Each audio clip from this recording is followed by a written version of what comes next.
So my name is Martyn Cox. I'm the clinical director of Ferndale Dental Clinic, and we're based in Devizes in Wiltshire. And we've been in this practice for about 8 years, back in Wiltshire for now 22 years. With the development of Ferndale Dental Clinic, as we've just mentioned, started on 2007, and the credit crunch come along, so we borrowed the best part of £1 million, then to be told by the bank very shortly after they wanted their £1 million back. Even though the business, we had a sound business plan in place, our financials were fantastic, they always have been, we've never gone backwards in 8 years in terms of growth, in terms of profit, in terms of net profit, but the banks, as we now know, were trying to put undue pressure on smaller businesses, SMEs, and that was a very uncomfortable period. They tried to get us to sell the home. We sold one of the other practices, the buildings we had, that was let. So it was uncomfortable. It was very uncomfortable.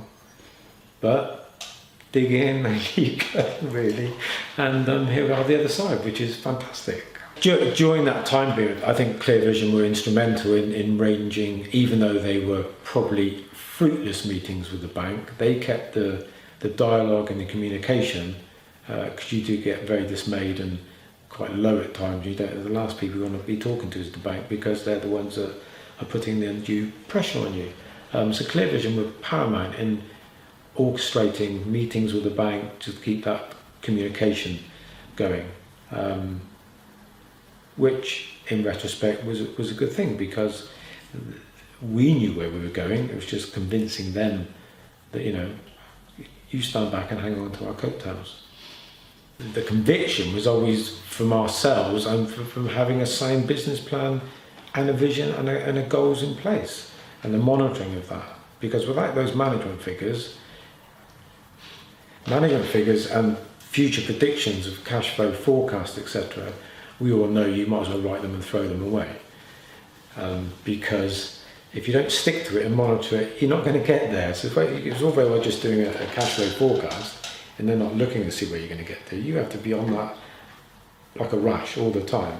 I think we knew at the tail end of probably 2010, around then, 2010 and 11, because our figures were still strong, we were still seeing lots of new patients, the implant business was growing well. We knew all along we were going to be okay, but it's just convincing the banks, because they were singing from a different hymn sheet. We all know they changed their tune overnight. So it's really probably 2010 and 2011 we knew we were going to be, not in the clear water, but certainly, sailing out of the storm. And then from then on, it's just gone from strength to strength, really. Since we've sold the practice, then I can carry on developing myself some more. So I started a certificate in implantology, the diploma in implantology, and a master's, all in the same time. So when I knocked that on the head in 2 years before I'm 60, and then, I don't know, I have to do something else. I did have the bizarre thought of doing law as well, but I think with certain people are just that way inclined, and you just want to keep on going with it. I can't stop doing stuff. The family element of it is interesting, because I'm just probably more relaxed. It's as simple as that, really. It's one of the big things we do. I've just taken everyone. We're going to go skiing in Finland over Christmas, the whole family, so that'd be great fun, skiddooing and dog sledging and stuff. So that'd be, it's just spending time with them. And I think if we'd not been able to sell the practice, but then one of financial worry, because you put a lot of effort and financial gain into the practice. Well, I've always seen the practice as part of the pension pot. That's what keeps us going for the next however long we're on the planet. So to not be able to sell the practice, that's a huge problem, isn't it? Because as we spoke earlier, you're not going to get, very unlikely you're going to get a single individual can afford to buy it.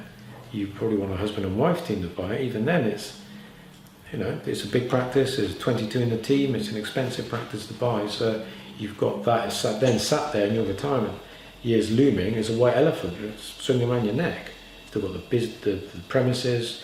So then that opens up a whole new ballpark, doesn't it? What do you do? Stop doing dentistry, you keep the freehold premises, that's just not a good pathway to be down. So to actually even have completed this, it's just again that relief. You know, the financials are sorted, there's some gone in the pension pot, mortgage is paid off, bills are paid off, so you just sleep at night. It's as simple as that, really.